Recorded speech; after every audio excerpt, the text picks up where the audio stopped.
Anong request mo? Chicken cordon bleu. Tsaka ratatouille.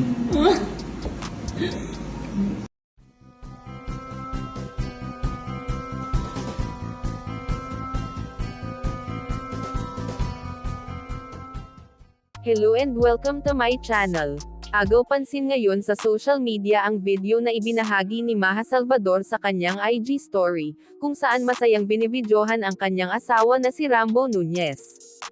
Sa kuha ng video ay makikitang tinatanong ni Maha ang asawa sa mga naluto para sa kanya.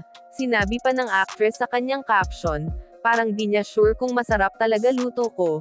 Tawang-tawa talaga si Maha habang kinukunan ang kanyang asawa na si Rambo. Narito at ating panoorin ang kabuuan ng video nito, pero bago yan maaari po kayong mag-subscribe sa ating channel, para sa iba pang celebrity updates. Since I don't have work tomorrow, ako naman. Pagpaka-wifey. Anong gusto mong ulam for lunch?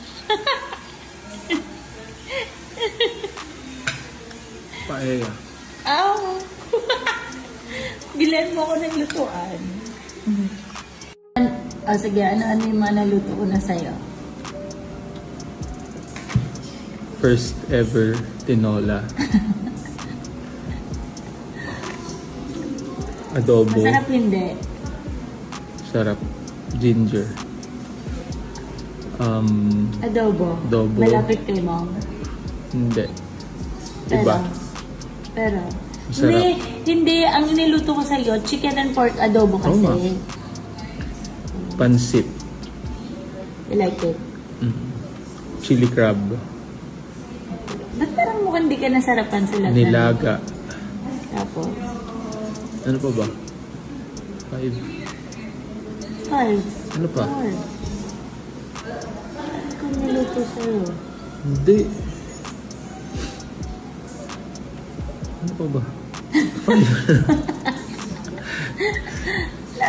Naluto sa'yo. Busog na kasi ako. Busog ka na? Kaya mukhang yung pagsasabi mo parang. Pero masarap naman lahat ng luto ko before. So tomorrow, are you excited? Ano lulutuin mo? Sabi mo paella. Charot!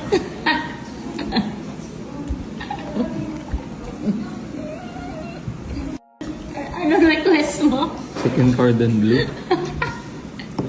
Tsaka ratatouille. Alam mo, pag di na ako ginetlag, pag jetlag ako, order na lang ng Jollibee. Okay lang. Sarap! Burger steak, chicken joy. Nag-steak and